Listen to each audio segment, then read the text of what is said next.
നമസ്കാരം പ്രിയപ്പെട്ട കൂട്ടുകാരെ, എല്ലാവർക്കും സുഖമല്ലേ?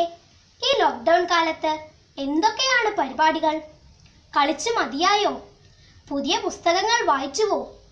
ഞാൻ വായനാ ദിനവുമായി ബന്ധപ്പെട്ട് ടോട്ടോച്ചാൻ എന്ന ഈ പുസ്തകമാണ് വായിച്ചത്. ഈ പുസ്തകം നിങ്ങൾക്കും പരിചയപ്പെടണ്ടേ? ഈ പുസ്തകം രചിച്ചത് തെറ്റ്സ്കോ കുറോയാനഗിയാണ്. ഈ പുസ്തകത്തിന്റെ പരിഭാഷ നിർവഹിച്ചിരിക്കുന്നത് ശ്രീ അൻവർ അലിയാണ്. ഈ പുസ്തകത്തിന്റെ ചിത്രീകരണം നിർവഹിച്ചിരിക്കുന്നത് ചിഹിരോ ഇവാസാക്കിയാണ്. നാഷണൽ ബുക്ക് ട്രസ്റ്റ് ആണ് ഇതിന്റെ പ്രസാധകർ. 100 രൂപയാണ് പുസ്തകത്തിന്റെ വില. ഈ കഥാഭാഗം ഒന്ന് കേൾക്കൂ. ടോട്ടോ, ഇനി നീ സ്കൂളിലെ കുട്ടിയാണ്. മാസ്റ്ററുടെ ഈ വാക്കുകൾ കേട്ട നിമിഷം മുതൽ എങ്ങനെയെങ്കിലും അടുത്ത പ്രഭാതം ഇങ്ങെത്തിയാൽ മതിയെന്നായിരുന്നു ടോട്ടോച്ചാന്.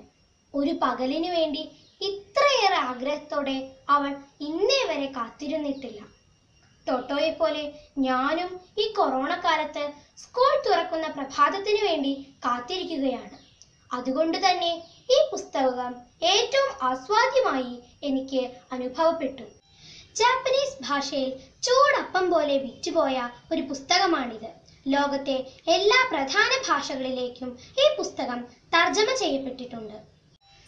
ടോട്ടോച്ചാന്റെ കുട്ടിക്കാലമാണ് ഈ പുസ്തകത്തിൽ പറയുന്നത്.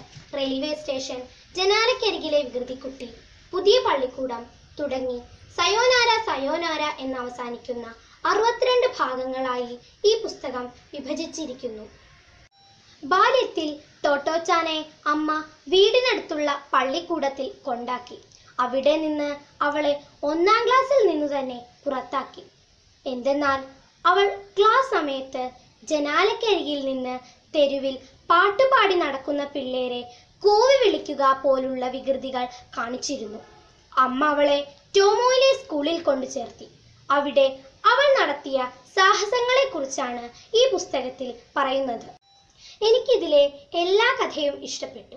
കടലിൽ നിന്നൊരു പങ്ക്, മലകളിൽ നിന്നൊരു പങ്ക്, ഒക്കെയും തിരികെ കോരിയിടുന്ന വിദ്യ, മസൗച്ചാൻ, പന്നിവാല്, താങ്ക് യു, തുറന്ന പാചകശാല, യസുക്കി-ചാൻ മരിച്ചു, സയനാര സയനാര തുടങ്ങിയിട്ടുള്ള ഭാഗങ്ങൾ എൻ്റെ മനസ്സിനെ കൂടുതൽ സ്പർശിച്ചവയാണ്. ടോട്ടോ പഠിക്കുന്ന ടോമോ സ്കൂൾ സാധാരണയിൽ നിന്നും വ്യത്യസ്തമാണ്. കൊബായാഷിയാണ് അവിടുത്തെ ഹെഡ് മാസ്റ്റർ. ഭക്ഷണത്തെക്കുറിച്ച് മാഷ് വളരെ രസകരമായാണ് പറയുന്നത്. കടലിൽ നിന്നൊരു പങ്കും മലകളിൽ നിന്നൊരു പങ്കും കൊണ്ടുവരാൻ പറയുന്നു. സമീകൃത ആഹാരത്തെക്കുറിച്ചുള്ള മാസ്റ്ററുടെ കാഴ്ചപ്പാടാണിത്. ഊണിനു മുമ്പുള്ള പാട്ടിലും മാഷുടെ സംഗീതജ്ഞാനം പ്രകടമാകുന്നുണ്ട്. ഇതിൽ പല ഭാഗത്തും കുഞ്ഞു ടോട്ടോയുടെ വികൃതികളെയും കുസൃതികളെയും കുറിച്ച് പറയുന്നുണ്ട്. ഒരു ദിവസം പള്ളിക്കൂടം വിട്ട് വരുന്ന വഴിക്ക് മണൽക്കൂന എന്ന് കരുതി കൂട്ടിയിട്ട കുമ്മായച്ചാണ്ടിലേക്ക് അവൾ കുതിച്ചു ചാടി. അപ്പോഴാണ് പറ്റിയ അമളി മനസ്സിലായത്. സ്കൂൾ ബാഗും ഷൂ ബാഗും ഉൾപ്പെടെ അവൾ അതിലേക്ക് താഴ്ന്നു പോയി. മുഴുവനായും മുങ്ങാതിരിക്കാൻ ടോട്ടോ വല്ലാതെ ബുദ്ധിമുട്ടി. അപരിചിതരായ 2 സ്ത്രീകളോട് സഹായം ചോദിച്ചെങ്കിലും അവളുടെ കുസൃതിയാണെന്ന് കരുതി അവർ കടന്നുപോയി. പിന്നീട് അമ്മ വന്നാണ് അവളെ രക്ഷിച്ചത്. അതുപോലെ ഒരു കക്കോസ് കുഴിയിൽ ചാടിയ അനുഭവവും ഇതിൽ പറയുന്നുണ്ട്. രക്ഷപ്പെട്ട ടോട്ടോ ഇനി ഒരിക്കലും എടുത്തു ചാടില്ലെന്ന് അമ്മയ്ക്ക് വാക്കുകൊടുത്തു.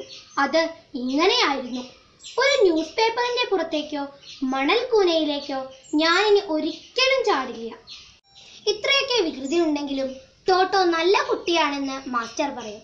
അത് കേട്ട് ഞാൻ നല്ല കുട്ടിയാണെന്ന് അവൾ വിശ്വസിക്കുകയും ചെയ്തു.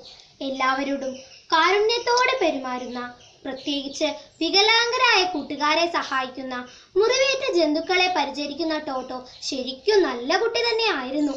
കുഞ്ഞു ടോട്ടോ വളർന്നു വലുതാകുമ്പോൾ താൻ ടോമോയിലെ ടീച്ചറാവുമെന്ന് മാസ്റ്ററുടെ മുന്നിൽ പ്രതിജ്ഞ ചെയ്യുന്നു.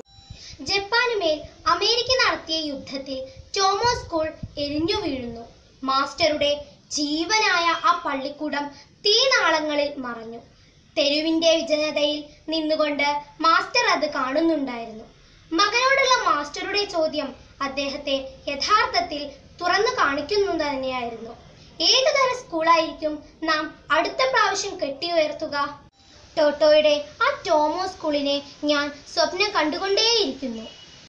ഇതൊക്കെ കേട്ട് നിങ്ങൾക്കും ഈ പുസ്തകം വായിക്കാൻ തോന്നുന്നില്ലേ? തീർച്ചയായും നമ്മൾ കുട്ടികൾ വായിച്ചിരിക്കേണ്ട പുസ്തകം തന്നെയാണിത്. ശരി, വേഗം തുടങ്ങിക്കോളൂട്ടോ.